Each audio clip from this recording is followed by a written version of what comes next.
Good day once again. This is Doc Cha Gonzalez, your learning partner on Chespeaks. We will continue our conversation on Assessment 101. This is episode 3 and I will discuss the purposes of assessment.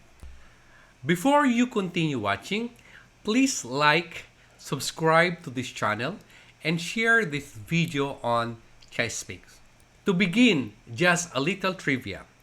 The word assessment is derived from the Latin word assidere, meaning to sit beside or with, according to Wiggins' 1993.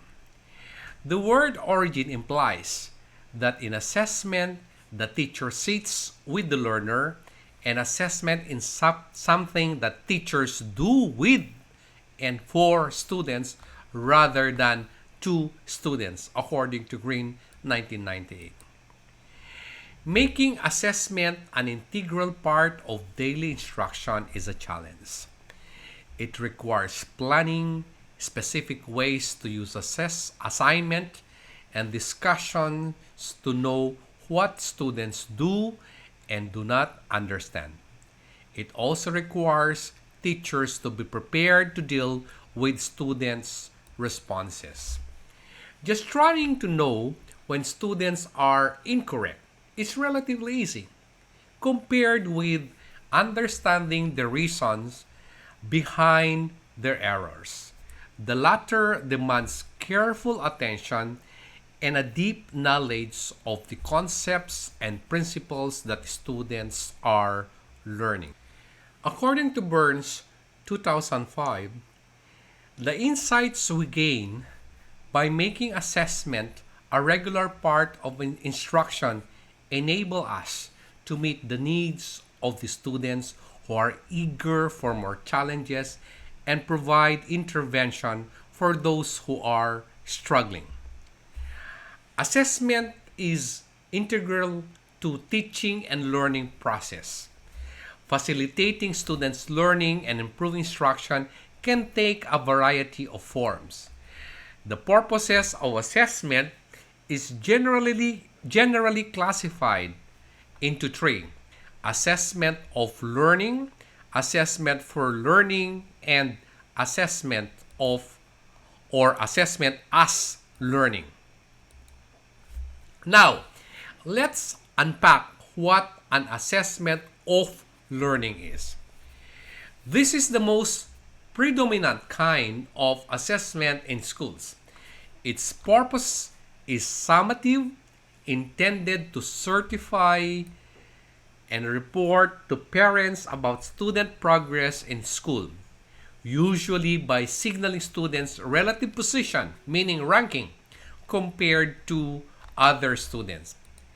Assessment of learning in classroom is typically done at the end of something that is a unit, a course, a grade, a key stage, or a program, and takes the form of tests or exams that include questions drawn from the material studied during the time.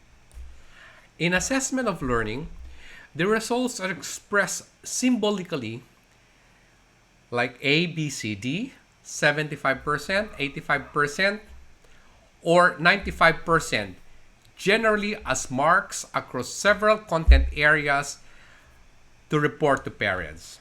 This is the kind of assessment that still dominates most classroom assessment activities, especially in secondary schools with teachers firmly in charge of both creating and making the test, even these times when students are learning online or on flexible or distance learning. Teachers use the tests to assess the quantity and accuracy of student work, and the bulk of teacher effort in assessment is taken up in marking and grading students. A strong emphasis is placed on comparing students, and feedback to students comes in the form of marks or grades with little direction or advice for improvement. Assessment of learning is the snapshot in time that lets the teacher, students, and their parents know how well its student has completed the learning tasks and activities. It provides information about student achievement. While it provides useful reporting information, it often has little effect on learning. As I have said, assessment of learning in classrooms is typically done at the end of something. Okay, typically done at the end of instructional process. And this is the kind of assessment that still dominates most classroom assessment activities, especially even in an online class, in secondary, primary, or even in higher education. Now, what about assessment for learning? Assessment for learning is ongoing assessment that allows teachers to monitor students on a day-to-day basis and modify their teaching based on what students need to be successful. This assessment provides students with the timely specific feedback that they need to make adjustment to their learning.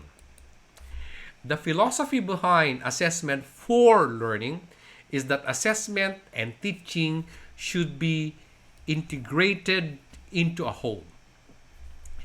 The power of such assessment doesn't come from intricate technology or from using a specific assessment instrument. It comes from recognizing how much learning is taking place in the common tasks of the school day and how much insight into student learning teachers can mine from this material. That's according to McMurray and Chen 2005. Assessment for learning offers an alternative perspective to traditional assessment in school. Simply put, assessment for learning shifts the emphasis from summative to formative assessment, from making judgment to creating descriptions that can be used in the service of the next stage of learning. When teachers are doing assessment for learning, they collect a wide range of data so that they can modify the learning work for their students. They craft assessment tasks that open a window on what students know and can do already and use the insight that come in the process to design the next steps in observation, worksheets, questioning in class, student-teacher conferences, or whatever mechanism is likely to give them information that will be useful for their planning and teaching. Marking is not designed to make comparative judgment among students, but to highlight its students' strengths and weaknesses and to provide them with feedback that will further their learning. Lastly, what is assessment as learning? Assessment as learning develops and supports students' metacognitive skills. This form of assessment is crucial in helping students become lifelong learners. As students engage in peer and self-assessment, they learn to make sense of information, relate it to their prior knowledge, and use it for new learning. Students develop a sense of ownership and efficacy when they use teacher, peer, and self-assessment feedback to make adjustments, improvement, and changes to what they understand. By introducing the notion of assessment as learning, teachers intend to reinforce and extend the role of formative assessment for learning by emphasizing the role of the student, not only as a contributor to the assessment and learning process, but also as the critical connector between them. The student is the link. Students are active, engaged, and critical assessors, or meaning to say, student as active, engaged, and critical assessors can make sense of information, relate it to prior knowledge, and master the skills involved. This is the regulatory process in metacognition. It occurs when students personally monitor what they are learning and use the feedback for this monitoring to make adjustments, adaptation, and even major changes in what they understand. Assessment as learning is the ultimate goal where students are their own best assessors. I would like to summarize the purposes of assessment using this table according to Earl 2003. What's the approach? In assessment of learning, the purpose is to make judgments about placement, promotion, credential, etc. The reference points, other students, and the key assessor is the teacher. In assessment for learning, the purpose is to gather information for teachers' instructional decision.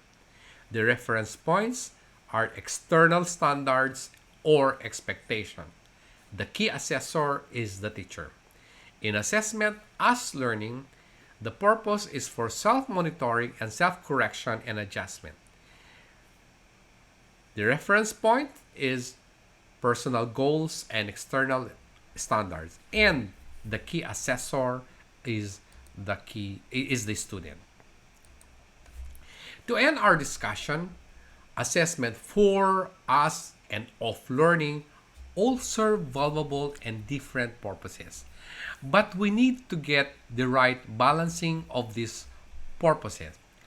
If we want to enhance learning for all students, the role of assessment for learning and assessment as learning takes much higher profile than that of assessment of learning. The usual practice or tradition is focused on assessment of learning, measuring learning after the fact, using the information to make judgment about students' performance, and reporting these judgments to others, usually to parents and school administration. But we need to break this tradition and emphasize more on assessment as learning than assessment for learning rather than assessment of learning. Again, thank you very much for your time. I hope you learned something today. I also hope that you can now appreciate the differences among assessment of learning, assessment for learning, and assessment as learning. So, see you in my next episode of Assessment 101. This is Doc Cha, your learning partner from Chai Speaks. Thank you and maraming salamat po.